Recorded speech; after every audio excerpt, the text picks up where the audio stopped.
बिस्मिल्लाहिर्रहमानिर्रहीम। लाखों करोड़ों दुरूदो सलाम मोहम्मद मुस्तफ़ा सल्लल्लाहु अलैहि वसल्लम और आले मोहम्मद पर। मैं हूं उमर दराज गोंदल। जस्टिस याया आफरीदी का हल्फ हो गया।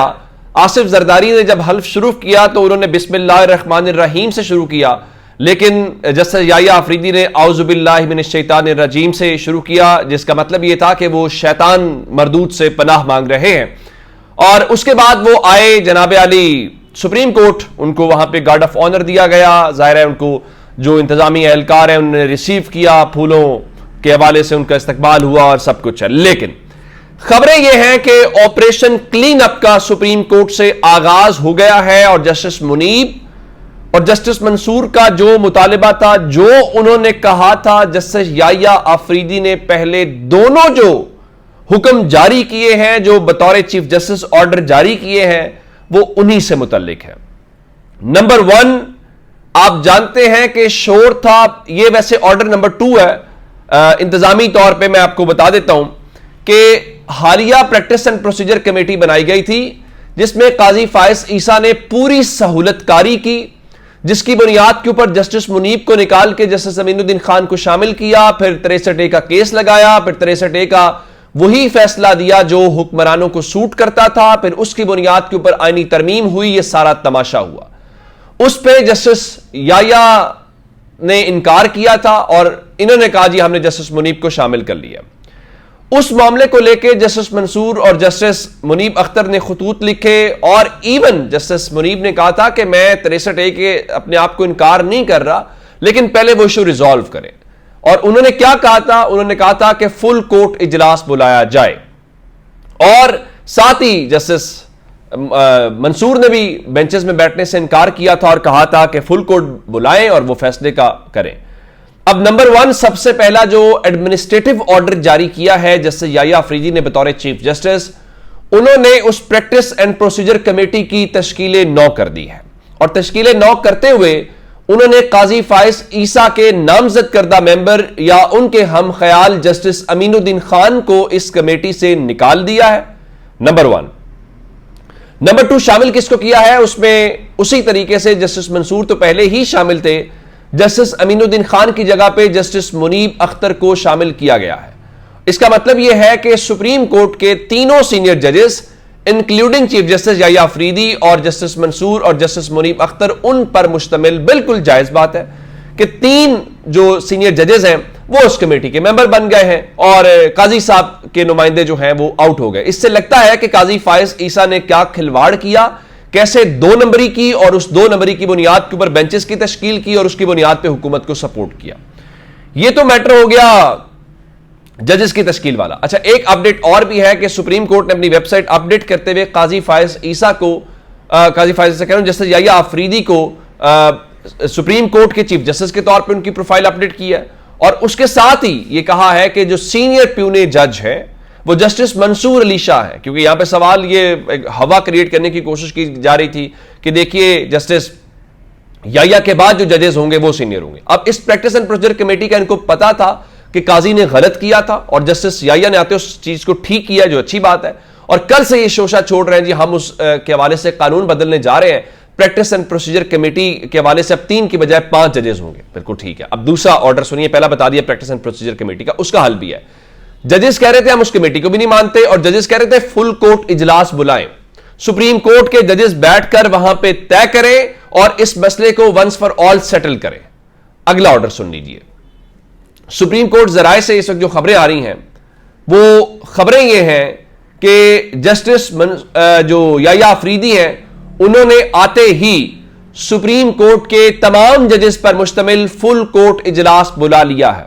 यह भी हो सकता है कि ये जो आप कह रहे हैं कि हम प्रैक्टिस एंड प्रोसीजर कमेटी को करेंगे, इस लॉ को चेंज करेंगे, हो सकता है सुप्रीम कोर्ट उसमें कुछ रूल्स के ऊपर बात कर ले।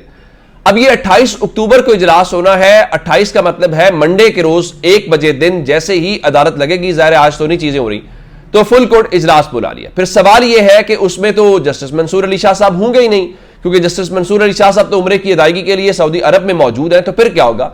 तो सुप्रीम कोर्ट जराए बता रहे हैं कि कल जो इजलास है मतलब परसों मंडे को, वो बुलाने का मकसद यह है कि एक यूनिटी का पैगाम जाए और यह पैगाम जाना चाहिए कि सुप्रीम कोर्ट ऑन बोर्ड है और तमाम जजेस ऑन बोर्ड है। जिस तरीके से आज उन्होंने वहां पे जाके जस्टिस याया अफरीदी की तकरीब हल्फ बर्दारी में शरीक होकर काजी फायज ईसा को बताया कि जजेस में तकसीम नहीं है, काजी साहब आपकी हरकतों की वजह से लोग आपके साथ नहीं थे। तो अब दूसरी खबर यह है कि जस्टिस मंसूर अली शाह साहब वापस आ जाएंगे तो उसके बाद भी इजलास बुलाया जा सकता है।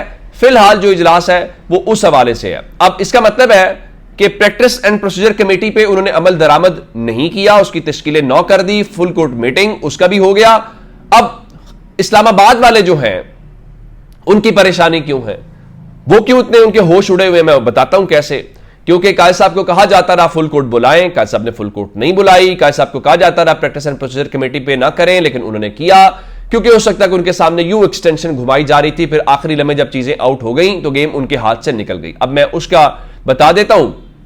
अब ये चूंकि जस्टिस अमीनुद्दीन खान को इवन चीफ जस्टिस लगाना चाहते थे तो उनको तो जस्टिस याया ने उस कमेटी से भी निकाल दिया है।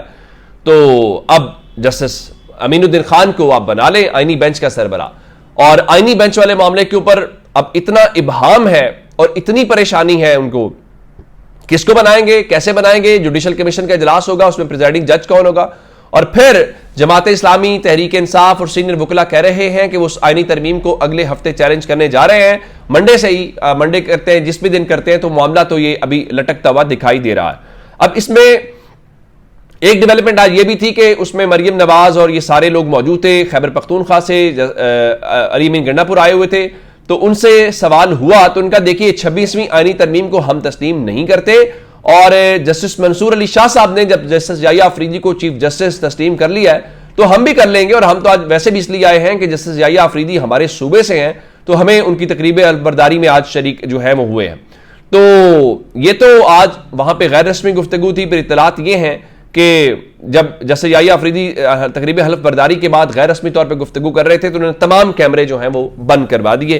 तो अब तवक्कुआत उनसे बहुत है, उम्मीदें भी बहुत हैं और दुआएं भी बहुत हैं कि इस गर्दाब में फंसे हुए पाकिस्तान को वो निकाले। और काजी फायज ईसा ने जो पाकिस्तान की सुप्रीम कोर्ट के ऊपर जुल्म किया है, जो बतौर इदारा इसको तबाह किया है, अल्लाह करे कि जस्टिस याया उस पर कामयाब हो और बाकी जजेस भी कामयाब हों।